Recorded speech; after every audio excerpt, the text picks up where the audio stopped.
Eu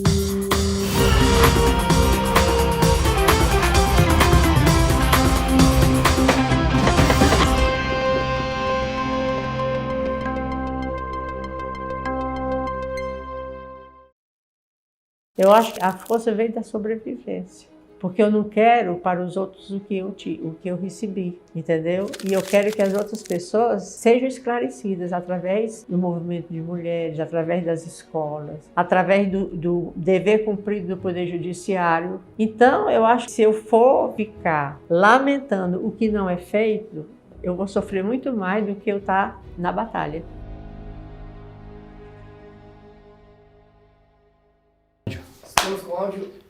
Muito bem, sim. Muito bom dia. Então, estamos começando o Desperta ICL de hoje, sem áudio.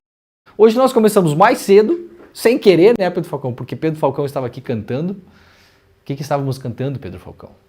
Bella ciao. Una mattina mi son svegliato, oh bella ciao, bella ciao. Eu estou ensinando meu filho a tradução dessa música. Aí eu falo pra ele, o que a gente tem que fazer com o soldado nazista, meu filho?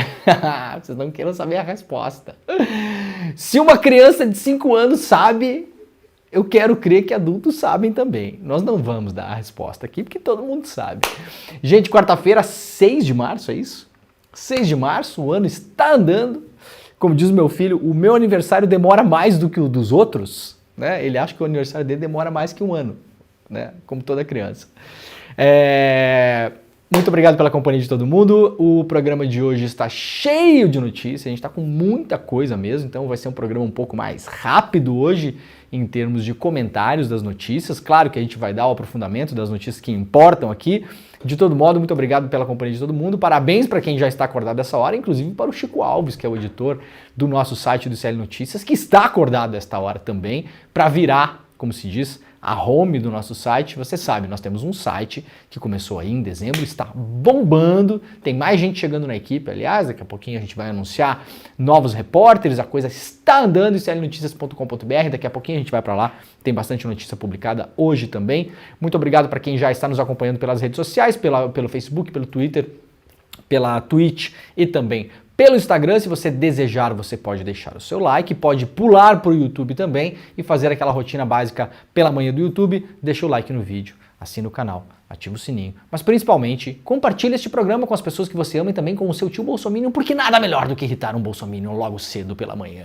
Estamos todos os dias batendo uma audiência incrível, mais de 20 mil aparelhinhos conectados pela internet, fora a audiência que nós fazemos nos nossos parceiros da rede ICL, da grande rede Desperta. Aliás, eu já falei, se você quiser, se você tem aí uma rádio pelo Brasil, uma rádio comunitária, a rádio da sua cidade e quiser transmitir o Desperta ICL ao vivo, você pode entrar em contato com o ICL. Eu não lembro o e-mail de contato, Pedro Falcão, mas o Pedro Falcão vai perguntar para a nossa produção qual é o e-mail de contato. Então você sabe, se você tem uma rádio aí e quer colocar na programação para ter um noticiário logo cedo pela manhã, de grátis, claro, você pode passar de grátis e fazer como os nossos parceiros da TVT, TV aberta em São Paulo, na Grande São Paulo, da TV Quirimurê, TV aberta em Salvador e Grande Salvador, e também no Bom e Velho Radinho. Muito bom dia para quem nos ouve lá na Rádio Heliópolis e também para quem nos escuta, ascolta, já que a gente estava cantando em italiano aqui, Pedro Falcão. Buongiorno a tutti quello che ci ascoltano na Rádio Brasil Atual. Muito obrigado pela companhia de todo mundo. Também compartilhe com as pessoas aí, manda pelo WhatsApp, publica no Facebook, joga lá no Twitter, faça o que você quiser, manda por e-mail para espalhar a palavra do Desperta ICL. Hoje nós estamos aqui com a camiseta do Papai Noel, Pedro Falcão. É o Papai Noel? É o Papai Noel da educação. É o Papai Noel da educação global, né? O nosso amado Paulo Freire. Volta e meia eu uso essa camiseta aqui, eu adoro usar a camiseta do Paulo Freire, né? Tá escrito aqui, aliás, como é que é? O educador se eterniza em cada ser que ele educa. É bonito demais, né? Eu amo essa camiseta aqui. Essa camiseta foi feita pelo meu amigo Luciano Seade, um fazedor de camisetas na sala da casa dele. Fica lá fazendo várias camisetinhas e entre elas ele me deu de presente, aliás, essa camiseta aqui, eu gosto muito dela. Então, de vez em quando, estamos aqui com a camiseta do Papai Noel da Educação Mundial, o senhor Paulo Freire, tão demonizado porque um gênio, todo gênio acaba sendo demonizado em algum momento da sua história. Tá bom, gente? Vamos lá então, que temos muita coisa no programa de hoje. Já temos aí quase 5.000 pessoas acompanhando o programa nos primeiros minutos. Bom, antes de mais nada, vocês viram aí que a gente colocou, estamos fazendo a semana toda isso, colocamos um vídeo no começo do programa.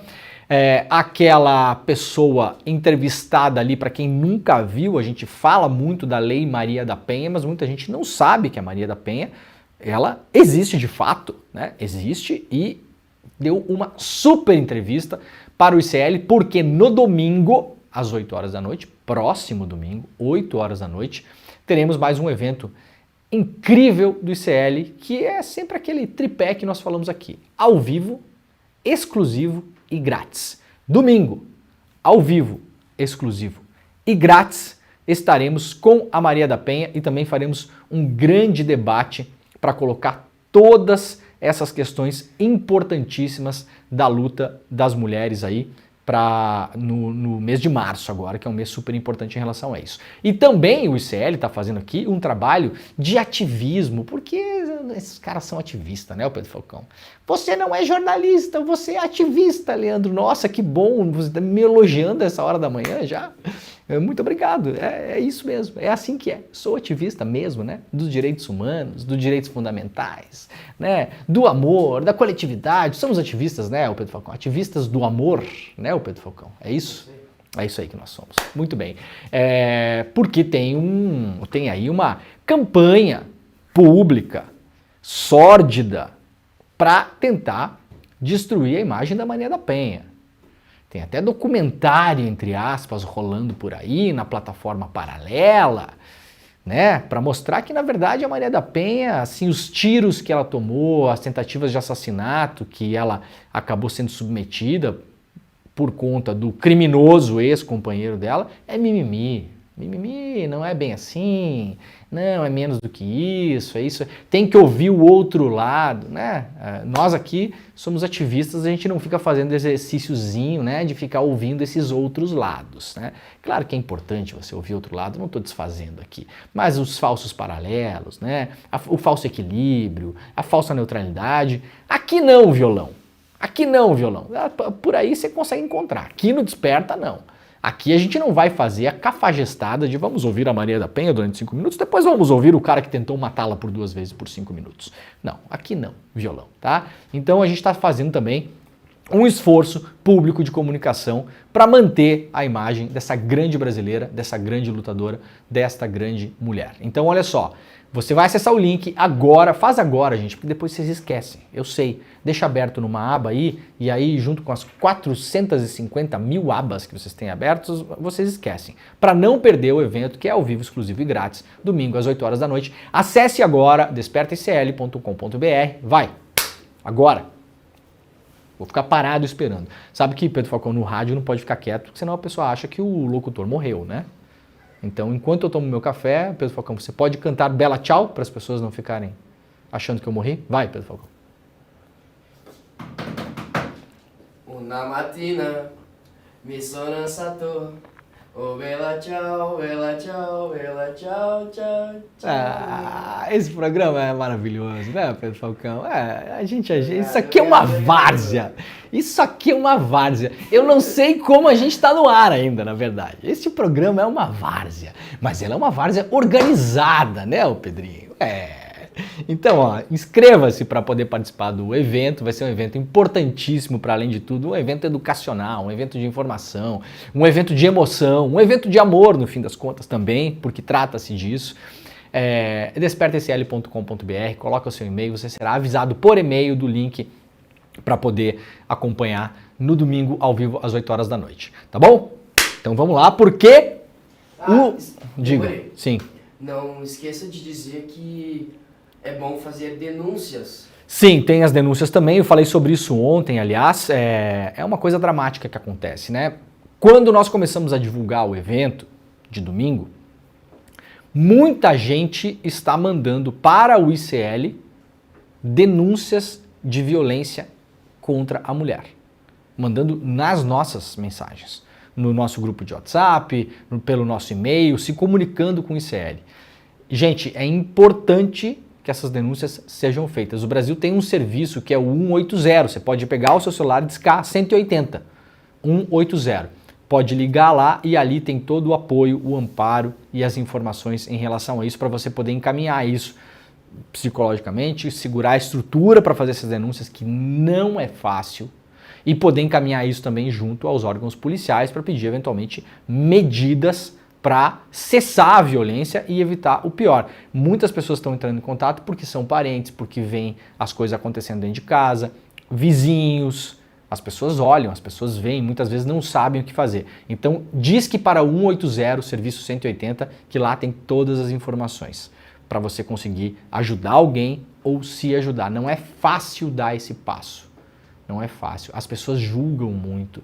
Ah, mas também a mulher, ela se submete, ela não toma nenhuma atitude. Por que não sai de casa? Bom, quem já viu dinâmica de violência familiar sabe que isso tudo é uma grande bobagem.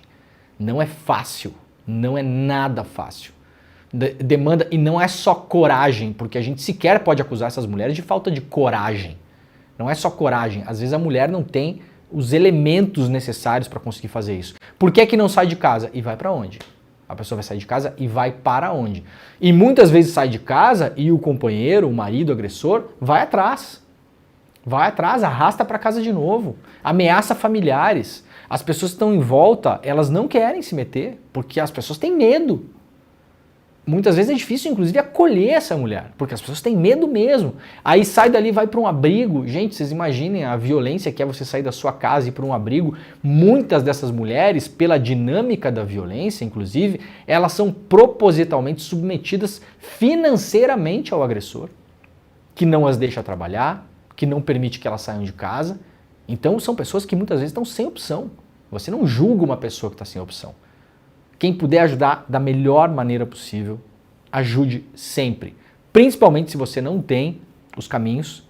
Repetindo, 180 é um número para denúncias em relação à violência contra a mulher, tá bom? A gente está falando isso porque está realmente chegando muita coisa para a gente aqui do ICL e infelizmente a gente não tem os meios e nem somos a autoridade legal para fazer isso. A gente não tem muito o que fazer nesses casos. Então encaminhem essas denúncias.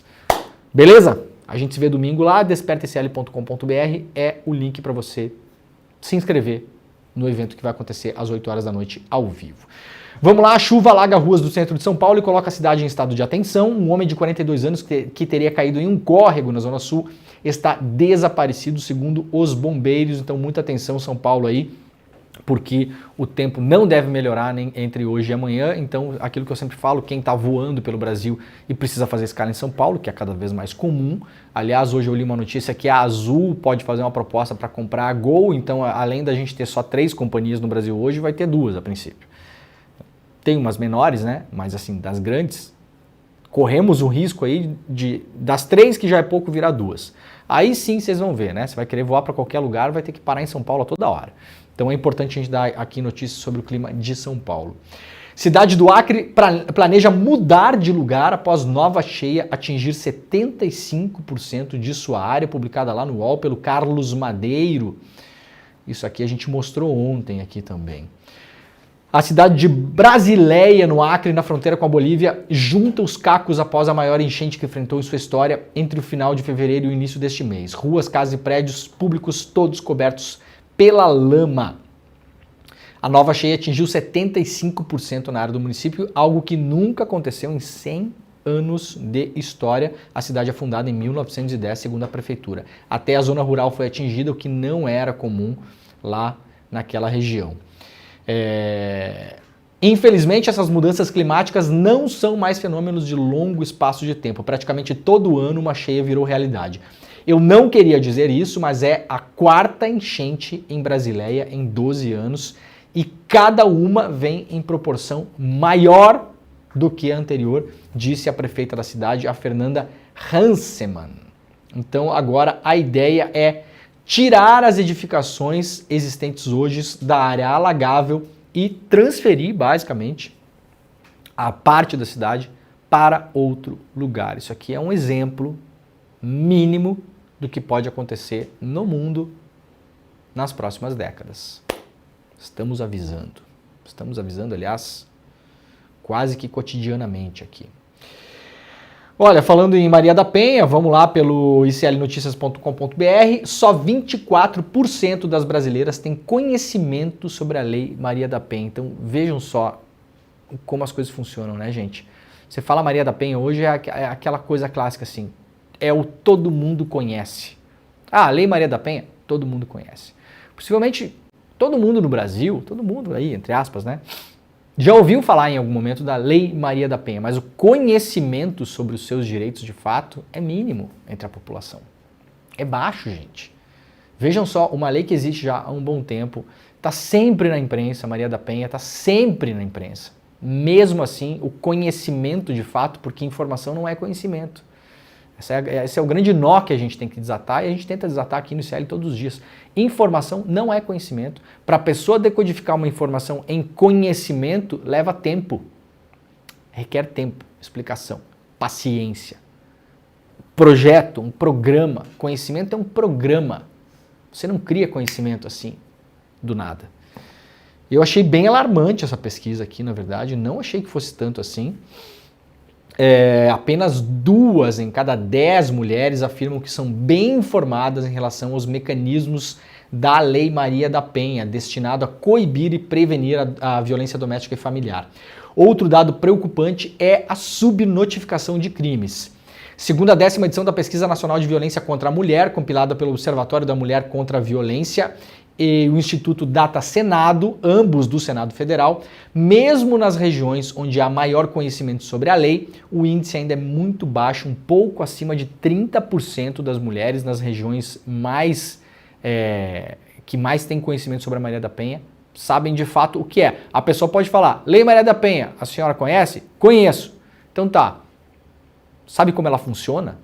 Sabe quais são os mecanismos da lei? Não. Então, já ouviu falar, mas não conhece de fato. Tem a informação, mas não tem o conhecimento. É pouco, né, gente? Então, aí várias entidades estão tentando fazer algumas ações para melhorar o conhecimento, e se melhorasse o conhecimento sobre a lei, certamente a gente evitaria agressões e assassinatos de mulheres. Então é importante a gente espalhar esse conhecimento, por isso é importante o evento que a gente vai fazer no domingo também. Bom, todos os gráficos sobre isso estão publicados lá no iclnoticias.com.br. Ainda lá no nosso site, mercado reduz para 3,76% previsão de inflação para 2024. A perspectiva anterior era um pouquinho maior, então devemos ter uma inflação controlada esse ano, caso nada aconteça de extraordinário. Museu da Diversidade Sexual demite quase metade dos seus funcionários. A gente vai falando aqui que precisa de educação, conhecimento, transformar a informação em conhecimento, e aí a gente vem com uma notícia dessas. É duro, né? Localizado no centro da cidade de São Paulo, o Museu da Diversidade Sexual demitiu 12 dos 30 funcionários, incluindo 2 estagiários. A demissão ocorreu na última quinta-feira, 29. O espaço é vinculado à Secretaria de Cultura, Economia e Indústrias Criativas do governo estadual do senhor Tarcísio de Freitas, que, como bom político da extrema-direita, vai usar essas pautas como cavalo de batalha para blá blá blá eleitoral, e que se dane as pessoas que vão sofrer as consequências disso. Por quê? O museu é um instrumento de conhecimento, que é tudo que essas pessoas não querem, tudo que essas pessoas não querem. De acordo com os ex-funcionários, as áreas de educação e museologia ficaram sem nenhum profissional. Os demitidos revelaram ao site G1 que a sobrecarga de trabalho era habitual mesmo antes dos cortes. O museu, segundo profissionais, justificou as demissões sob a alegação de baixo orçamento para 2024, responsabilidade do governo do estado de São Paulo. Para os ex-funcionários, no entanto, a demissão veio como uma forma de sufocar a memória institucional do museu. Bolsonaro pede ao STF acesso aos depoimentos dos comandantes militares. Os ex-comandantes do Exército, Marco Antônio Freire Gomes, e da Aeronáutica, Carlos Batista Júnior, falaram à PF, a Polícia Federal, na semana passada por horas. O depoimento do Freire Gomes teria durado cerca de 8 horas, teria respondido a mais de 300 perguntas da Polícia Federal. Não conhecemos o teor ainda. Ontem vazou um microfragmento de informação dizendo que nesse depoimento o Freire Gomes teria admitido que participou sim de ao menos 2 reuniões golpistas com a alta cúpula do governo, entre a cúpula Jair Bolsonaro. Em uma reunião estava Jair Bolsonaro, na outra estaria o Paulo Sérgio Nogueira, que era o então ministro da Defesa. Nessas reuniões foram apresentadas as tais das minutas do golpe para os comandantes do Exército. Então, se isso não é organização de golpe militar, meus filhos, minhas filhas, não sei mais o que é. Né? Tem muita gente que eu respeito, inclusive, intelectualmente, tem uma conversa que defende que é só intenção. E intenção não é crime. De fato, intenção não é crime, né? A não ser nos casos em que isso seja previsto expressamente em lei. Então, eu tenho a intenção, por exemplo, de dar umas bolachas no Pedro Falcão. Não tenho, né? Mas vamos falar que tem. Né? Ele já está preparado aqui. Sabe que eu fiz treino de força na musculação ontem e ontem, Pedro Falcão. Então, o bump aqui tá pegado. Tô com uma dor aqui, na verdade. Imagina que esteja com dor. Ah, meu Deus do céu. A pessoa vai ficando velha. Eu acordei hoje lembrando do meu professor da educação física lá. Meu Deus do céu, não conseguia nem comer, tá? Peguei os garfinhos ontem assim, eu tava jantando com os bracinhos tremendo. Viu, Luiz? Mas eu tenho a intenção de cometer um crime, não é crime. Então, essa é a linha de defesa. Eu falei sobre isso ontem no CL Notícias, segunda edição, com o Chico Pinheiro e com a Gabi Varela. E na segunda-feira, a linha de defesa em relação à tentativa do golpe de Estado é que tudo não passou de uma intenção. Então, o Bolsonaro até tinha intenção. Vejam como ele admite que tinha intenção de dar um golpe de Estado. Claro que vai tentar usar mecanismos pseudo-legais para dizer que não era um golpe de Estado. Mas a intenção já é admitida pelo Bolsonaro. Mas a intenção não é crime. Então a gente vai ter que passar a linha da defesa do Bolsonaro para provar que não houve apenas uma intenção, mas um planejamento. E esses depoimentos são super importantes. Andou por aí a informação que o depoimento do Freire Gomes é até mais consistente do que a delação do Mauro Cid. A ver. Por quê? O Freire Gomes participou como testemunha. E testemunha, ela não é necessariamente obrigada a produzir provas. Ela vai lá dar o seu testemunho. E ela pode apresentar provas, claro, mas cabe à polícia fazer a investigação.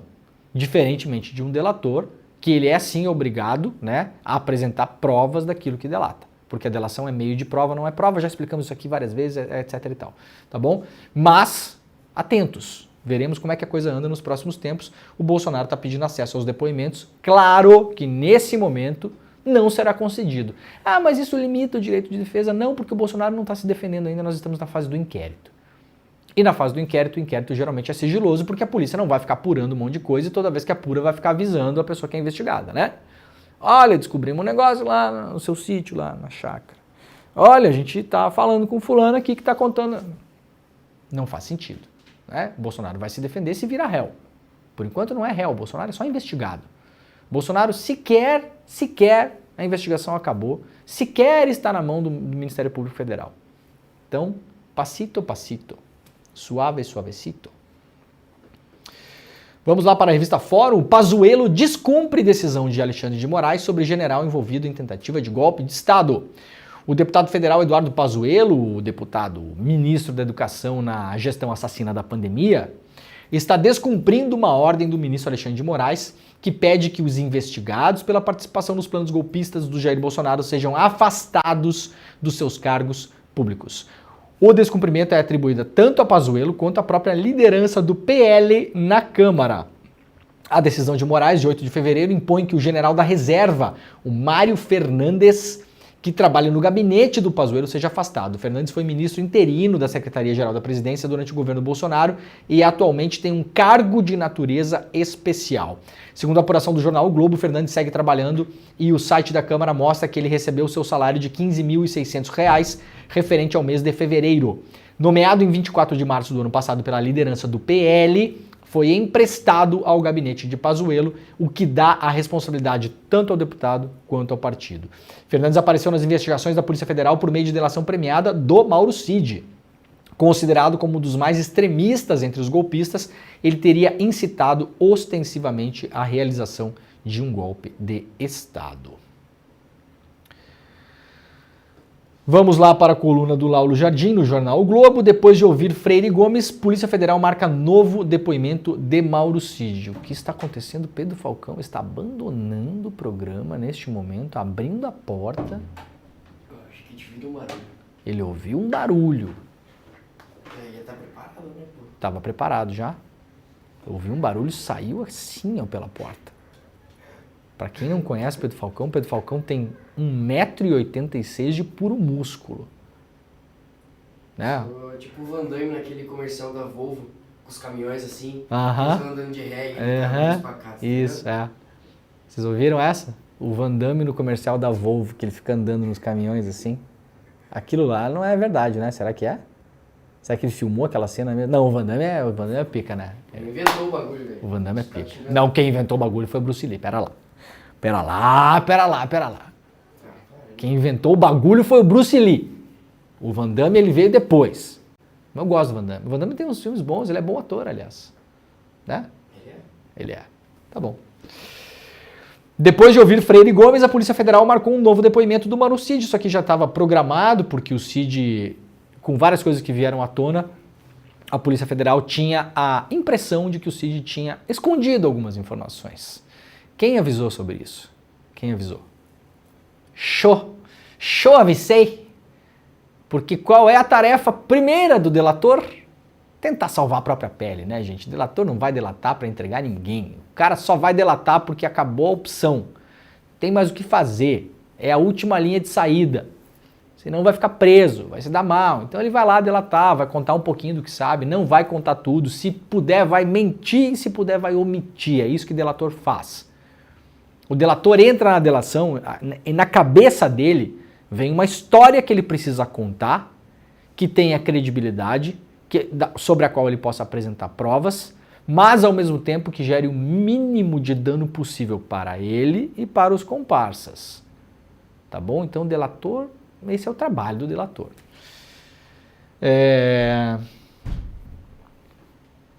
Voltaremos então para o site do ICL Notícias. CPI da Braskem, depoimentos começam hoje e moradores duvidam dos resultados. A CPI da Braskem ouve nesta terça-feira, 5 de março, as primeiras testemunhas convocadas pelo colegiado para explicar a origem do abalo que levou ao deslocamento de mais 60 mil moradores em 5 bairros de Maceió, nas Alagoas. O tremor de terra que deixou claro o risco que a mineração de salgema representava um risco para a população completou 6 anos esta semana e ainda hoje os moradores da cidade buscam respostas, indenização e explicação para os contratos que a empresa fechou com algumas autoridades, sem ouvir os que foram e ainda estão sofrendo as consequências da extração no subsolo da cidade. Bom, começa lá a CPI, última CPI que tivemos no ano passado sobre uma empresa privada no Brasil. Qual foi? Americanas. Serviu para quê? Passar pano nas Americanas e dar aos controladores, ex-controladores, os chamados sócios de referência, Lehman, Teles e Sicupira, os 3 bilionários estrelas brasileiros, dar a eles, inclusive, um discurso público de que eles foram até mesmo investigados por uma CPI e nada foi encontrado, né? Então, portanto, são inocentes. Sequer foram convidados para dar depoimento na CPI. Sequer foram convidados. Veja bem, eu não estou nem falando que eles foram intimados, porque poderiam ter sido intimados, na condição de investigados. Não, eles não foram nem convidados para falar na CPI. Vamos ver se a da Braskem vai para o mesmo caminho? Vamos ver. Estaremos atentos por aqui. Olha, super terça, assim chamada lá nos Estados Unidos, o Donald Trump venceu em 13 estados até agora e o Biden foi escolhido em 15. Isso lembrando pelos seus partidos, né? Não é que o Biden venceu o Trump na eleição. Calma lá. Nesse momento, os Estados Unidos estão escolhendo os candidatos pelos partidos, então são as chamadas primárias. E aí o Trump está concorrendo para se tornar o candidato do partido dele, republicano, e o Biden do partido dele, democrata. Já está definido, serão esses 2 candidatos. Iremos para uma eleição com Trump e com Biden. Preparem-se para meses de loucura e insanidade e delírio, é o que teremos. E eventualmente preparem-se para um novo governo Trump, porque a coisa tá aqui, ó, tá pau a pau nos Estados Unidos. Não, tinha um estado que o Trump não tinha ficado inelegível? Sim, mas isso não o tira. Aliás, nessa semana a Suprema Corte decidiu que ele pode concorrer. Então, tá candidato pleno. Candidato pleníssimo. Aliás, pela regra nos Estados Unidos, pode concorrer até preso, sabia? Pode concorrer preso. Pode assumir, vejam que beleza. O cara pode concorrer preso, Porque, segundo a Constituição dos Estados Unidos, as únicas regras para você concorrer à presidência você tem que ser um cidadão estadunidense nato e tem que ter mais de 35 anos. Essas são as duas regras, não há nenhum impedimento fora isso. Claro, tudo a ser discutido eventualmente numa Suprema Corte e tal, mas pela Constituição não há impedimento. E não há nos Estados Unidos, como a gente tem aqui, por exemplo, a lei da ficha limpa, essas coisas todas, não existe. Então, se o cara tem, ou a mulher, 35 anos mais e nasceu nos Estados Unidos, pode concorrer, qualquer pessoa. Ah, super democrático. Tudo bem, aí você pode ter lá o cara que cometeu um mass shooting lá numa escola, matou 15 pessoas e vai concorrer à presidência dos Estados Unidos. Aí a gente avalia o quanto essa democracia é saudável ou não. Pode, né? Claro, de novo, pode ter interpretações do Supremo Tribunal Federal lá, da Suprema Corte e tal, não sei o quê. Pela Constituição é assim. E se o Trump ganha, o Pedro Falcão, e é condenado, ele pode se auto-perdoar em crimes federais. Sabia? É sensacional, né? Grande democracia do mundo. O cara ganha, vai lá e se auto-perdoa, se concede uma auto-indulgência para crimes federais, tá? Não para crimes estaduais. É uma beleza, né? Empresas com sede em imóvel vazio obtiveram 92 milhões de reais da Prefeitura de São Paulo. Uma série de matérias está sendo publicada pelo UOL essa semana, pelos repórteres Pedro Canário, Tiago Erdi e Rafael Neves. O Rafael Neves, aliás, trabalhou comigo lá no Intercept, grande figura, grande pessoa, excelente repórter. Os outros também são, claro, mas o Rafael Neves eu tenho uma proximidade maior. Duas empreiteiras familiares, a DB Construções e a Tirante Construções, que tem como sede um imóvel vazio na zona norte de São Paulo, assinaram contratos emergenciais de 92 milhões e meio de reais com a Prefeitura de São Paulo para executar obras emergenciais também, claro, entre 2021 e 2023. As construtoras foram constituídas por membros das mesmas famílias, a família Dutra Rodrigues e a família Duque Buono. Juntas têm capital social somado de 3 milhões e meio de reais. Não há registro de contratos vultuosos entre os municípios e as duas empreiteiras anteriores a 2021. O UOL está investigando isso, desde segunda-feira publica matérias em relação a isso, contratos milionários com empresas literalmente de fundo de quintal, o que é muito suspeito. Contratos emergenciais com empresas que até ontem eram nada. Vocês estão vendo aqui, duas delas ficam num imóvel vazio, sequer sede tem. Vocês imaginam, você vai na sede de uma empresa, a empresa tem 100 milhões de contrato com o poder público, você chega lá, não tem nada. Esquisito, né? O prefeito de São Paulo aí, o senhor Nunes, né? É bastante esquisito. A reportagem do UOL, publicada na segunda-feira, identificou indícios de combinação entre as empresas convidadas para 223 dos 307 contratações de emergência na gestão do Ricardo Nunes. Os valores com indícios de combinação somam 4,3 bilhões de reais, ou seja, 87% do total contratado emergencialmente para obras no período. A prefeitura nega irregularidades e diz que o UOL faz ilações. Então seria importante a prefeitura explicar. O Ricardo Nunes, prefeito de São Paulo, que aliás concorre à reeleição agora, poderia ir para a sede vazia dessas duas empresas hoje lá fazer uma visita à empresa, então. É uma empresa tão importante assim? É uma empresa importante para São Paulo, está ajudando São Paulo com obras emergenciais para evitar as enchentes e isso e aquilo. Então, Ricardo Nunes, sugestão, o senhor faça um evento político lá na sede da empresa hoje, a sede vazia. Será que os executivos vão estar lá para receber o senhor? Será que tem uma salinha para receber o senhor para o senhor tomar um café? O UOL foi lá investigar e falou que o lugar está vazio. Então o senhor pode provar que o UOL está fazendo ilações. Sempre sobra para o jornalismo, né? Parabéns para o Pedro Canário, Tiago Erdi e Rafael Neves. Sempre sobra, assim, na dúvida, bota a culpa no jornalista. O STJ cogita mandar prender o Robinho por estupro. Traz aqui informação a Carolina Brígido. Lembrando que o Robinho é condenado em definitivo, como se diz no futebol, na Itália, pela Corte di Cassazione, que é a Corte Suprema Italiana. Está condenadíssimo. O Robinho, se botar o pé na área de Schengen na Europa, vai preso. Condenado.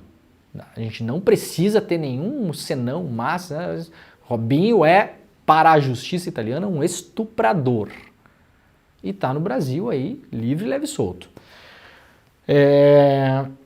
Ele pode ser alvo de uma ordem de prisão expedida a partir do próximo dia 20, data em que o Superior Tribunal da Justiça determinou para decidir se a sentença italiana contra o atleta será homologada. O Robinho foi condenado em 2017 pela Justiça italiana. O julgamento será realizado na Corte Especial do STJ, formado por 15 ministros mais antigos do tribunal. A presidente dessa corte, a Maria Tereza de Assis Moura, só vota em caso de empate, então os votos são 7-7. Pode dar um empate de 7-7. Segundo ministros da Corte Especial consultados pela Carolina Bride, do lado UOL, em caráter reservado, a tendência é que a sentença seja homologada, ou seja, validada para o cumprimento da pena do Brasil. Digo mais, não há motivo nenhum para que ela não seja homologada. Se um cidadão brasileiro comete um crime num país estrangeiro, é condenado num país estrangeiro e está no Brasil no momento em que deveria cumprir a pena lá, Daniel Alves, por exemplo. O Daniel Alves está preso porque não saiu da Espanha há tempo. Se o Daniel Alves tivesse saído da Espanha, ele estaria livre no Brasil hoje. Livre. Por quê? Ele foi condenado, aliás, em primeira instância, ela vai recorrer agora. Agora, se a condenação é definitiva e não há mais nenhuma chance de recurso, se o crime pelo qual a pessoa foi condenada num país estrangeiro, ele é previsto na nossa legislação, ou seja, estupro é crime na Espanha, crime na Itália, crime no Brasil, e os países têm acordo de cooperação, via de regra, porque justiça é que nem tarô também às vezes, né? Você joga a carta lá, não sabe o que vai acontecer. Via de regra, a pessoa tem que cumprir a pena no Brasil também. Se a pessoa é condenada por um crime que acontece num país estrangeiro, mas esse crime não é previsto na legislação brasileira, aí não. Aí é um outro caso. A pessoa foi condenada num país lá pelo crime, sei lá o quê, uma mulher tá num país X que mulher não pode beber álcool. Exemplo, tá? E ela sofreu uma condenação nesse país. E a punição seria X, uma multa, sei lá o quê. Aí a pessoa está no Brasil. A pessoa não vai ser condenada no Brasil, porque no Brasil mulher pode beber álcool. Entenderam? Então, se o crime é previsto no Brasil e no país estrangeiro, a condenação aconteceu, é uma condenação definitiva. Não é um país autoritário, ditatorial, é um país democrático, reconhecido pelo Brasil. Há cooperação, há linhas de cooperação para cumprimento de pena entre os países. Se todos esses pressupostos forem colocados, que é o caso do Brasil com a Itália, então a decisão do país estrangeiro ela é homologada pela justiça brasileira. É como se o julgamento tivesse acontecido aqui. A homologação nada mais é do que dizer, sim, este julgamento é um julgamento reconhecido pela justiça brasileira. Ele seguiu todos os preceitos que a gente seguiria aqui. Claro que os ritos legais são um pouco diferentes, mas o cara teve direito de defesa, fez os seus recursos, apresentou testemunhas, colocou suas provas e teve um julgamento justo. Então teremos muito possivelmente aí o Robinho preso no Brasil ainda no mês de março. Essa é a expectativa, pelo menos a expectativa do começo, né, desse julgamento aí no dia 20 de março. Vamos lá para o site do clnoticias.com.br. Israel barra entrada de 30 caixas de ajuda brasileira em Gaza. Isso aqui é uma operação que foi feita pelo ICL, exclusiva. Até a Folha publicou depois. Aliás, sem dar crédito ao ICL, como acontece com frequência, né? Porque legal mesmo, bacana, é só o que a grande imprensa publica. Os outros não é legal. Até nós mesmos, entre jornalistas, a gente comete esse erro várias vezes. Eu vejo acontecer todos os dias, inclusive. Ah, e se foi a Folha que deu, nem se discute. Ah, e se o fulano deu uma entrevista na Globo News e falou um monte de coisa, é verdade absoluta, não há discussão. Mas aí se foi lá no outro lugar, no outro site lá, daí, tem que ver, porque não sei o quê, porque é irresponsável, porque piriri, blá, blá. Vamos dar uma descolonizada na mente aí, galera. Vamos abrir um pouco, né? Vamos abrir. O ICL é uma empresa de jornalismo independente. Ou a gente se coloca do lado dos independentes que estão tentando criar um novo ecossistema de imprensa, com todas as suas qualidades e os seus defeitos, que podem e devem ser apontados, mas a gente não pode usar uma balança assim. Se saiu no UOL é bom, não tem discussão. Se vem um plantão do Jornal Nacional, é como se estivesse escrito na Bíblia. Ninguém bota em discussão. Sai replicando a informação, nem pensa duas vezes. Ah, mas se saiu lá no DCM, na revista Fórum, no 247, na Intercept, na Agência Pública, na Ponte, no Marco Zero, na revista Asmina, aí tem que ver, aí não sei. Vamos lá, né? A gente está jogando contra a própria casa, porque nós também somos aqui um veículo independente. Então, se essa lógica vale para os outros, ela vale para a gente também. E aí a gente não pode reclamar quando muitas empresas não dão crédito porque a gente publica e apura no site do ICL, porque a gente está defendendo essa própria lógica. Vamos ter cuidado com isso. Né? Então, informação exclusiva publicada aqui pelo ICL Notícias, antes da Folha, que não deu crédito para a gente, assinada pelo Chico Alves, que eu sou testemunha, estava acordado às 6h45 da manhã, acordado e falando, porque me mandou 2 áudios. 30 caixas contendo filtro de água e freezers enviados pelo governo brasileiro para a população de Gaza, que passa por uma crise humanitária causada pelos ataques de Israel, foram barradas pelo exército israelense e estão sem uso em um galpão na cidade egípcia de Rafah. Além do material do Brasil, também há 370 caixas com ajuda enviadas pela França, Arábia Saudita, Singapura, Alemanha, Kuwait e Itália. Isso inclui comida também. A gente está falando aqui do Brasil, filtro de água e freezer para resolver um dos principais problemas de Gaza hoje, que é água. Justamente água. A denúncia foi feita ao ICL Notícias pelo deputado italiano Angelo Bonelli, do Partido Europa Verde, que foi até Rafah como observador da situação crítica que faz sofrer os civis palestinos. A 20 quilômetros do Vale de Rafah, na entrada de Gaza, existe um depósito da Cruz Vermelha onde está armazenada a ajuda humanitária rejeitada pelo exército israelita, acusa o deputado Bonelli. Entre as ajudas rejeitadas estão medicamentos, insumos médicos, incubadoras, refrigeradores para alimentos. As autoridades israelitas rejeitam esses itens porque acreditam que são incompatíveis e perigosos para a segurança do Estado de Israel. Israel que está cometendo um massacre em Gaza, matando pessoas dia a dia, inclusive agora, no inverno, pelo frio, pela fome, por sede, acha que é perigoso países estrangeiros mandarem para Gaza filtros de água. Freezer. Perigoso. Incompatível e perigoso. Insumos médicos. Medicamento. Tudo isso é perigoso. Não pode entrar. Diz o deputado, isso é uma loucura. Aqui estão as caixas enviadas pelo Brasil. Isso aqui são produto da cooperação brasileira que são aqui. Rejeitado da autoridade israeliana. A gente consegue ouvir o áudio, Pedro Falcão? Dá para ouvir? Posso colocar? Mais ou menos, né? Pode colocar, mas tá... Vou colocar. Isso aqui no fundo é o deputado o Bonelli falando, né? Ele está mostrando que essas são as caixas que foram enviadas pelo Brasil, os filtros de água, os freezers, estão todos parados no depósito. No Egito, segundo ele está declarando aqui. Estão vendo, para quem está nos ouvindo pelo rádio, a gente está mostrando caixas de papelão com os insumos todos e a bandeira do Brasil, né? Brasil, cooperação humanitária. Brasil Humanitarian Cooperation está escrito nesse cartaz. E segundo a denúncia está lá parado. Esse vídeo foi obtido de modo exclusivo também pelo site do ICL Notícias. Ai, não é mole não, né? Vamos lá para o Diário do Centro do Mundo. Chile exclui participação de empresas de Israel em feira de aviação.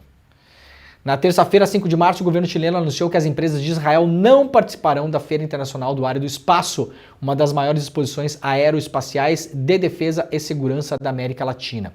O evento, que ocorrerá no próximo mês em Santiago, contará com a presença de cerca de empresas de 40 países. O Ministério da Defesa chileno comunicou brevemente que a decisão de excluir as empresas israelenses foi tomada pelo governo do Chile, sem fornecer detalhes adicionais, até porque não precisa. O presidente Gabriel Boric tem expressado críticas à guerra na faixa de Gaza, desencadeadas após o ataque do Hamas.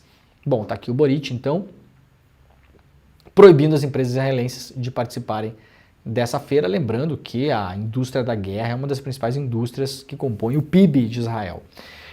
Maioria dos estadunidenses defende fim do envio de armas a Israel, aponta uma pesquisa publicada hoje aqui pelo Brasil 247.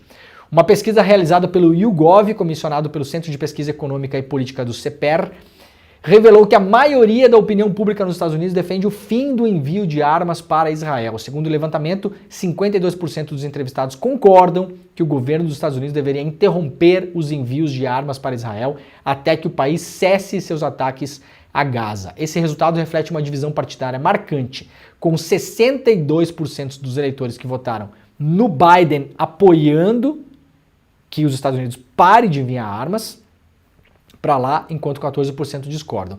Por outro lado, entre os eleitores do Trump, só 30% concordam com a interrupção do envio. Na média, portanto, temos 52%. Mas notem, as pessoas que votaram no Biden, 62% diz, para de mandar arma para Israel. Das pessoas que votam ou votariam no Trump, só 30% querem que os Estados Unidos parem de mandar armas para Israel. Curioso que ontem o Trump, num comício que ele fez, depois da Super Terça, ele falou que o Biden é o responsável pelas guerras que acontecem no mundo. O que é verdade, aliás. O que é verdade. É um dos responsáveis. É um dos que se beneficia das guerras, da Ucrânia, de Israel, todas essas.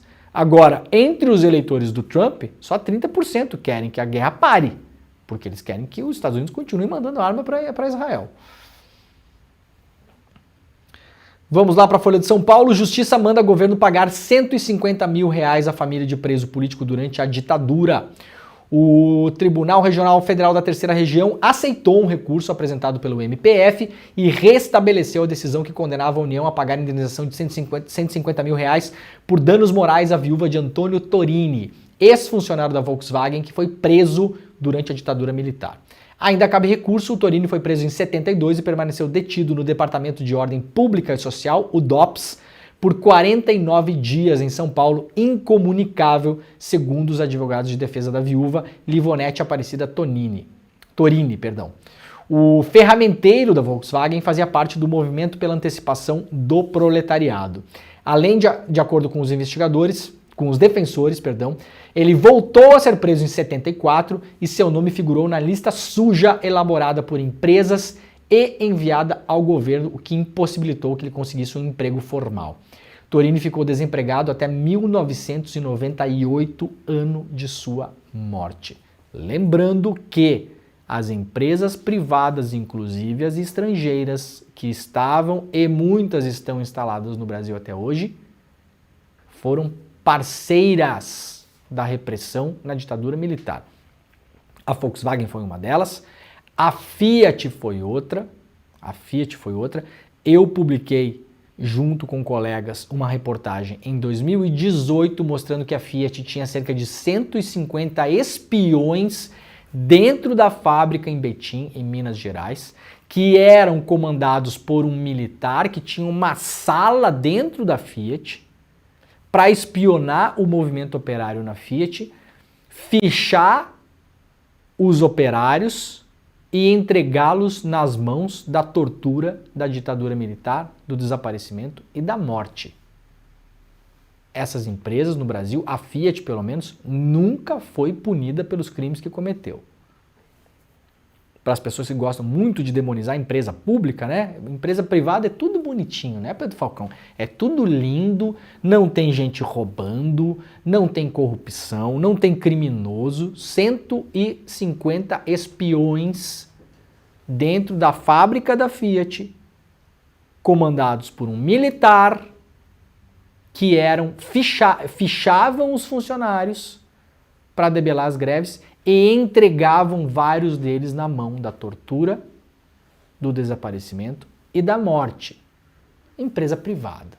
Tudo bem, privado pode. Privado está liberado no Brasil. Ninguém vai fazer protesto contra isso, né? A matéria foi publicada na época pelo Intercept. Se vocês quiserem dar um Google depois aí, coloquem Fiat Espiões Intercept ou Fiat Espiões Leandro Demore, vocês vão achar a matéria super completa, incrível. A gente teve acesso através da Janaína César, que é uma super repórter brasileira que vive na Itália há muitos anos. A Janaína César, na época, ela conseguiu acessar os arquivos da Fiat em Torino, na Itália, E aí lá nós acessamos todas as fichas que tinham, o nome dos espiões, o nome do chefe da espionagem, tudo a gente conseguiu lá os documentos em Torino, depois a gente terminou a investigação no Brasil e publicou a matéria. Se eu não me engano, essa matéria foi até premiada na época, eu não lembro mais. Muito bem. Pessoal, olha só, a gente está com 19.225 pessoas online. Pedro Falcão, faça uma conta rápida no seu celular, porque eu preciso deste número agora. 20 mil menos 19.225. Quanto que dá isso? Não dá 775? 775. Então faltam 775 almas para a gente bater 20 mil pessoas no programa. Estamos batendo 20 mil pessoas no programa todos os dias, aliás. Essa é a nossa audiência só pela internet. Acertou a conta de cabeça? Acertei de cabeça. Ah, isso é porque acordou cantando Bela Tchau, cara. A vida fica melhor, né? Então, gente, chama aí os amigos, manda o link no Zap.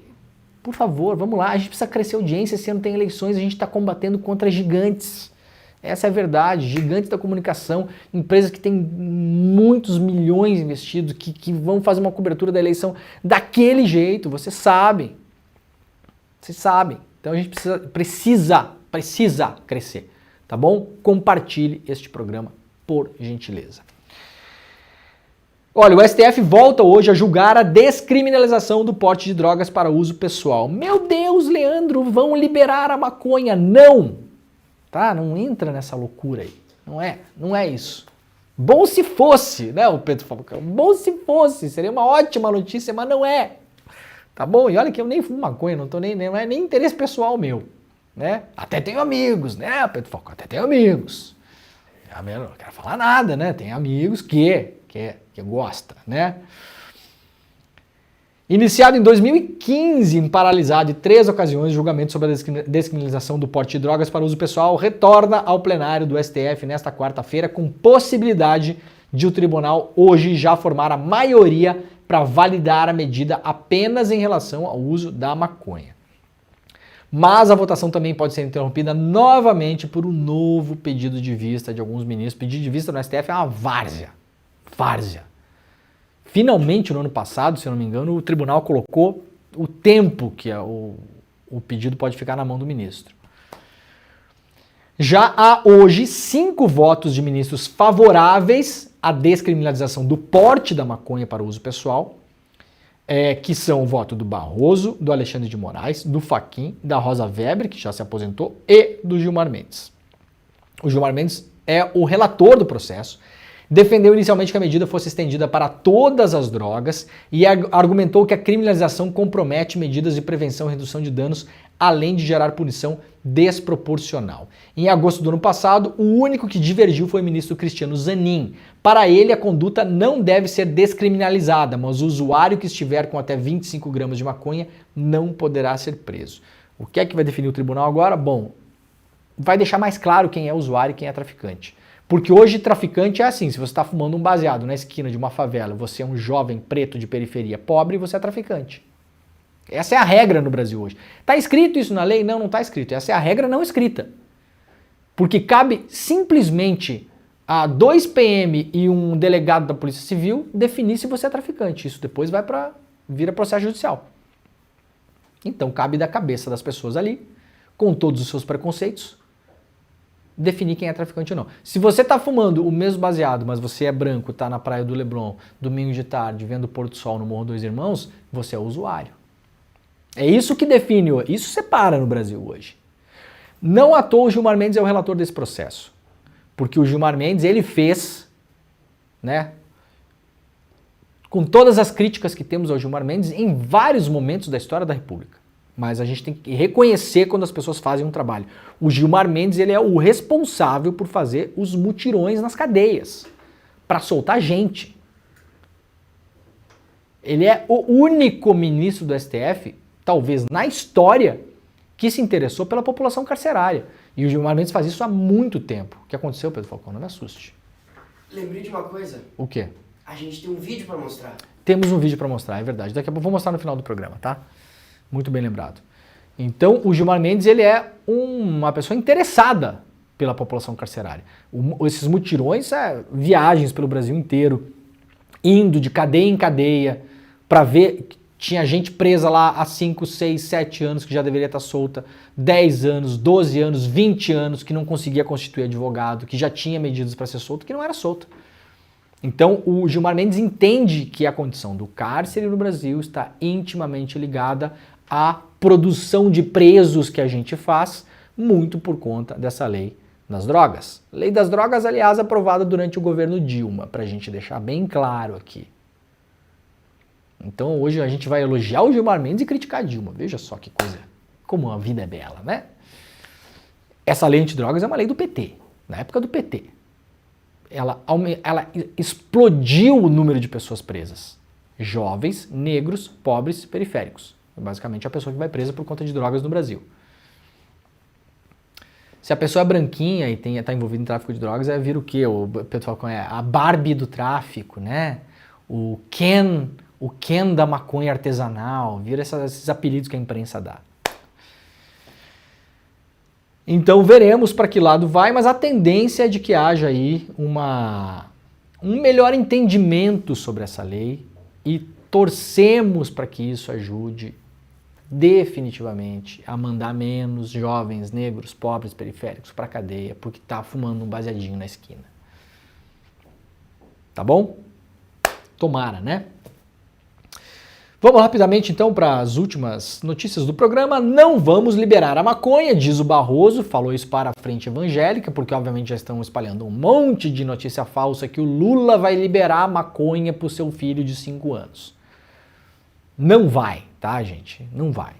Tenho até preguiça de ter que desmentir esse tipo de coisa. E tem mais alguma coisa aqui, barará, deixa eu ver, decreto, ABIN, eu acho que é isso.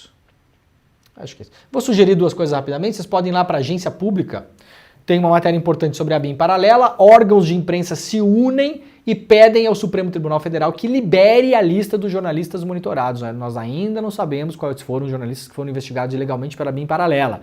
Poucos nomes vazaram, entre eles o meu e o do Glenn Greenwald. Jornalistas investigados pela ABIN paralela. No mais não sabemos, então eu faço coro aqui, eu também quero saber quem foram todos os colegas que foram espionados de modo ilegal pelo aparato do Estado brasileiro, porque isso é um completo absurdo, e que depois jornalistas se unam pela primeira vez na história, será que vai acontecer? Para tomar alguma medida legal em relação a isso também. E uma última sugestão aqui, lá no site da Ponte Jornalismo, ponte.org, invasão em enterro, destruição de casas e ameaças contra crianças. Moradores da Baixada denunciam a Polícia Militar de São Paulo, que vem cometendo uma chacina contínua e prolongada desde o ano passado, na tal da Operação Escudo, aplaudida pelo Tarcísio de Freitas em São Paulo em mais de uma ocasião. Tá bom, gente? O programa de hoje está acabando. Quando a gente comentou as questões de Israel, eu ia mostrar um vídeo que me tocou muito, foi publicado no Instagram ontem. É um vídeo do Hassan Rabi. O Hassan Rabi, vocês lembram, foi entrevistado pela Heloísa Vilela aqui, um palestino que vive no Brasil, tem família brasileira, tinha ido a Gaza para o casamento da irmã e antes do casamento aconteceram os ataques de Israel em Gaza. Ele acabou ficando preso lá por vários dias, conseguiu sair de Gaza, foi trazido ao Brasil pelo governo brasileiro, está no Brasil hoje em segurança, sofreu várias ameaças depois, porque teve gente que espalhou uma mentira de que ele era ligado ao Hamas, assessor de imprensa do Hamas, gente que não tem coração, né? Basicamente isso. E aí o Hassan Rabi publicou no Instagram dele um vídeo mostrando o que era a casa deles, da família deles, o apartamento da família deles em Gaza antes e como está o apartamento da família deles em Gaza hoje, tá? O vídeo de antes é ele fazendo um sprayzinho assim, eu acho que ele tá colocando um cheirinho na casa, então ele vai mostrando os cômodos, vocês vão ver ali uma casa humilde, mas uma casinha bonitinha, organizadinha, e aí depois tem as imagens de como tá a casa do Hassan Rabi. Hoje a gente termina o programa desse modo. Mando um grande abraço, aliás, para o Hassan. E o ICL Notícias, primeira edição, está começando agora. Nós voltaremos amanhã com o Desperta ICL às 7 horas da manhã ao vivo, tá bom, gente? Um grande abraço, tchau para vocês. والشوق فينا لا ينام ودموعنا في الليل تصنع السلام والحزن غلف كل قلب عاشق والعاشق المحروم حتما لا يلام هنا ألف ذكرى ودروب عشق لم تزل ترجو لقاء هنا ألف عبرة ترجوك تأتي أيها الطهر الملاك وعلى الثرى دمع جرى ومن الذي قاسمه يحنو سواه فقلوبنا ودروبنا ذبلت فعد وازرع. Olá, eu sou Eduardo Moreira e queria convidar todos vocês para uma conversa muito especial que eu tive, uma conversa inspiradora, uma conversa forte e uma conversa reveladora também com a Maria da Penha, essa personagem tão importante que a gente tem no nosso país. Olá, eu sou a Maria da Penha e estou convidando você para assistir um papo muito legal que eu tive com o Eduardo Moreira, do ICL. Conto com vocês nessa conversa.